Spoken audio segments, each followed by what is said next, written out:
सहस्त्रबाहु और परशुराम। सहस्त्रबाहु का मूल नाम कार्तवीर्य अर्जुन था। वह बड़ा प्रतापी तथा शूरवीर था। उसने अपने गुरु दत्तात्रेय को प्रसन्न करके वरदान के रूप में उनसे 1000 भुजाएं प्राप्त की थीं। 1000 भुजाएं होने के कारण ही कार्तवीर्य अर्जुन सहस्त्रबाहु के नाम से भी जाना गया था। उसने सभी सिद्धियां प्राप्त की थीं। सहस्त्रबाहु ने परशुराम के पिता जमदग्नि से उनकी कामधेनु गाय मांगी थी। जमदग्नि के इनकार करने पर उसके सैनिक बलपूर्वक कामधेनु को अपने साथ ले गए।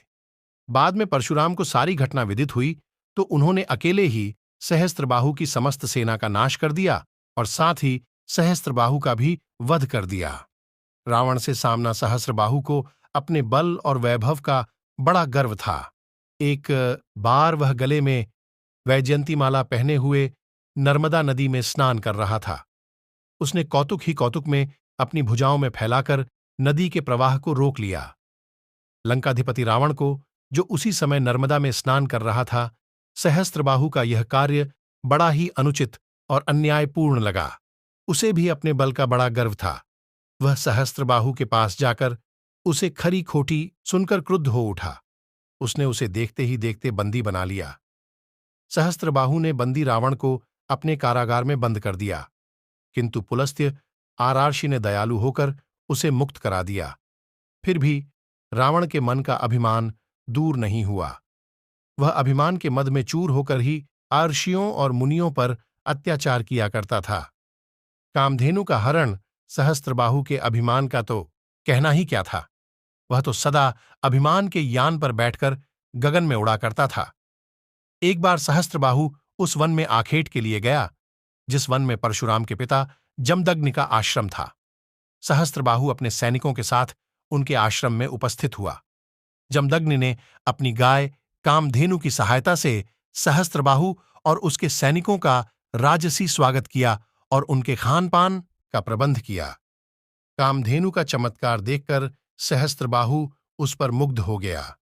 उसने जमदग्नि से कहा कि वे अपनी गाय उसे दे दें, किंतु जमदग्नि कामधेनु को क्यों देने लगे। उन्होंने इनकार कर दिया। उनके इनकार करने पर सहस्त्रबाहु ने अपने सैनिकों को आदेश दिया कि वे कामधेनु को बलपूर्वक अपने साथ ले चलें। सहस्त्रबाहु का वध सहस्त्रबाहु कामधेनु को अपने साथ ले गया। उस समय आश्रम में परशुराम नहीं थे। परशुराम जब आश्रम में आए तो उनके पिता जमदग्नि ने उन्हें बताया कि किस प्रकार सहस्त्रबाहु अपने सैनिकों के साथ आश्रम में आया था और किस प्रकार वह कामधेनु को बलपूर्वक अपने साथ ले गया। घटना सुनकर परशुराम क्रुद्ध हो उठे। वे कंधे पर अपना परशु रखकर माहिष्मति की ओर चल पड़े, क्योंकि सहस्त्रबाहु माहिष्मति में ही निवास करता था। सहस्त्रबाहु अभी माहिष्मति के मार्ग में ही था कि परशुराम उसके पास जा पहुंचे। सहस्त्रबाहु ने जब यह देखा कि परशुराम प्रचंड गति से चले आ रहे हैं तो उसने उनका सामना करने के लिए अपनी सेनाएं खड़ी कर दीं। एक ओर हजारों सैनिक थे, दूसरी ओर अकेले परशुराम थे। घनघोर युद्ध होने लगा। परशुराम ने अकेले ही सहस्त्रबाहु के समस्त सैनिकों को मृत्यु के मुख में पहुंचा दिया। जब सहस्त्रबाहु की संपूर्ण सेना नष्ट हो गई तो वह स्वयं रण के मैदान में उतरा। वह अपने 1000 हाथों से 1000 बाण एक ही साथ परशुराम पर छोड़ने लगा। परशुराम उसके समस्त बाणों को 2 हाथों से ही नष्ट करने लगे। जब बाणों का कुछ भी प्रभाव नहीं पड़ा तो सहस्त्रबाहु एक बड़ा वृक्ष उखाड़कर उसे हाथ में लेकर परशुराम की ओर झपटा। परशुराम ने अपने बाणों से वृक्ष को तो खंड खंड कर ही दिया, सहस्त्रबाहु के मस्तक को भी काटकर पृथ्वी पर गिरा दिया। वह रणभूमि में सदा के लिए सो गया। पितृभक्त परशुराम सहस्त्रबाहु को मारने के पश्चात कामधेनु को लेकर अपने पिता की सेवा में उपस्थित हुए। महर्षि जमदग्नि कामधेनु को पाकर अतीव हर्षित हुए। उन्होंने परशुराम को हृदय से लगाकर उन्हें बहुत बहुत आशीर्वाद दिए। परशुराम अपने पिता के अनन्य भक्त थे। वे उन्हें परमात्मा मानकर उनका सम्मान किया करते थे। जमदग्नि बहुत बड़े योगी थे। उन्होंने योग द्वारा सिद्धियां प्राप्त की थीं। सवेरे का समय था। जमदग्नि की पूजा का समय हो गया था।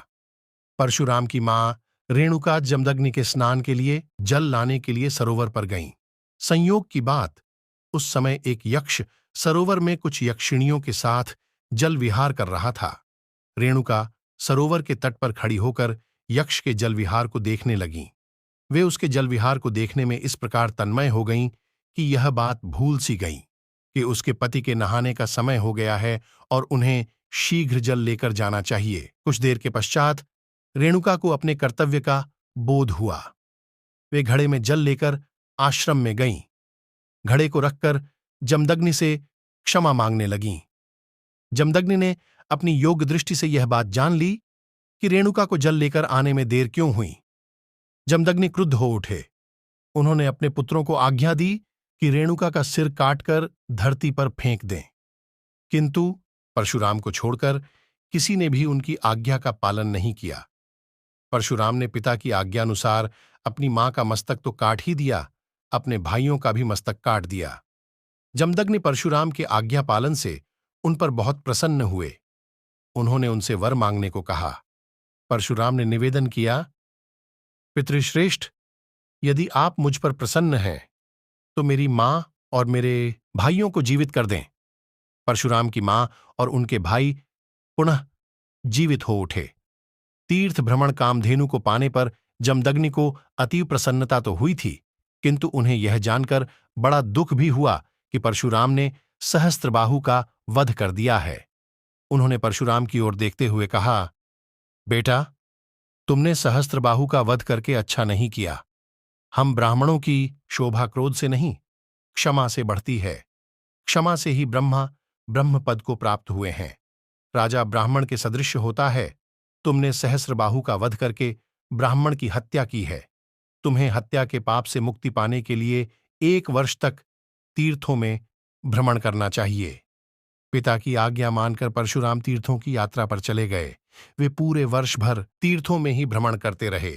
उनके पिता ने इसके लिए हर्ष तो प्रकट किया ही था, उन्हें आशीर्वाद भी दिया था।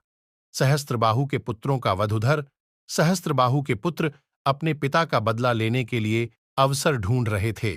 एक दिन जब परशुराम और उनके भाई आश्रम में नहीं थे तो सहस्त्रबाहु के पुत्र आश्रम में आ धमके। जमदग्नि यज्ञ मंडप में ध्यानस्थ बैठे थे। सहस्त्रबाहु के पुत्रों ने उनका मस्तक काट डाला। वे अपने साथ उनका मस्तक भी ले गए। रेणुका विलाप करने लगीं, आर्तनाद करने लगीं। संयोग की बात, परशुराम शीघ्र ही आ गए। वे शोकमग्ना अपनी मां के मुख से पिता के शिरोच्छेद किए जाने की बात सुनकर क्रुद्ध हो उठे। वे अपने परशु को लेकर माहिष्मति की ओर दौड़ पड़े।